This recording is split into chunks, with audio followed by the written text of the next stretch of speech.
Hello viewers, welcome to Tirunelveli பாரம்பரிய சமையல். இன்றைக்கி நாம் முலாம்பழம் ஜூஸ் எப்படி பண்ணுறதுனா பார்க்க போகிறோம். வீடியோக்குள்ளே போகிறதுக்கு முன்னாடி முலாம்பழத்தில் என்னென்ன பெனிஃபிட்ஸ் இருக்குதுன்னு நாம் தெரிஞ்சுக்கலாம். முலாம்பழத்தில் நிறைய விட்டமின்ஸ் இருக்குது. அதுலேயே நமக்கு வயசாக தோலில் சுருக்க வரும். ஏன்னா தோலில் இருக்கக்கூடிய ஈரப்பதம் குறையிறதுனால.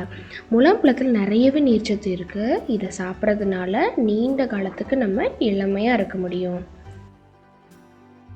திருநெல்வேலி பாரம்பரிய சமையல் சேனலுக்கு மறக்காமல் சப்ஸ்கிரைப் பண்ணுங்கள். கூடவே அந்த பெல் ஐக்கானை கிளிக் பண்ணிவிட்டு ஆல் செலக்ட் பண்ணிக்கோங்க.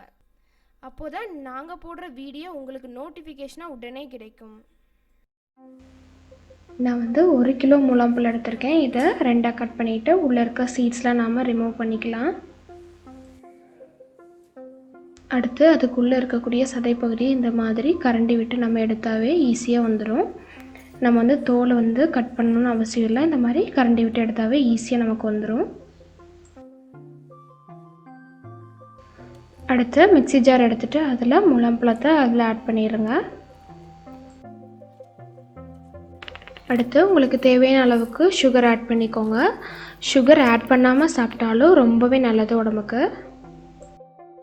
அடுத்து இதில் நீங்கள் பால் சேர்த்துக்கோங்க. பாலோடு சேர்த்து அதில் இருக்கக்கூடிய ஃப்ரெஷ் க்ரீமே ஆட் பண்ணிக்கோங்க. ஃப்ரெஷ் க்ரீம் கடையிலலாம் எதுவும் வாங்க வேணாம். நம்ம வீட்டிலே பாலை காய்ச்சி அது மேலே படிகிற ஆடையை ஆறுனதுக்கப்புறம் ஃப்ரிட்ஜில் ஒரு 4 மணி நேரம் வச்சு எடுத்திங்கன்னா ஃப்ரெஷ் க்ரீம் நமக்கு அழகாக கிடச்சிரும். அதைவே நீங்கள் இதில் ஆட் பண்ணிக்கலாம். ஃபைனலாக எல்லாத்தையும் பிளெண்ட் பண்ணி எடுத்திங்கன்னா நம்மளுடைய முலாம்பழம் ஜூஸ் ரெடி.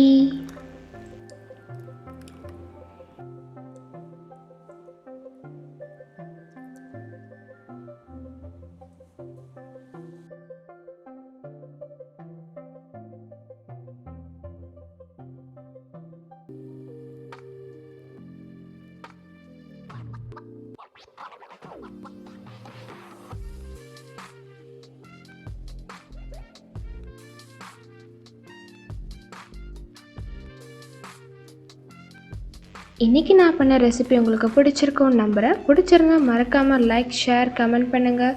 அண்ட் தென் மறக்காமல் எங்கள் சேனலுக்கும் சப்ஸ்கிரைப் பண்ணிடுங்க. Okay friends, bye. See you on next video.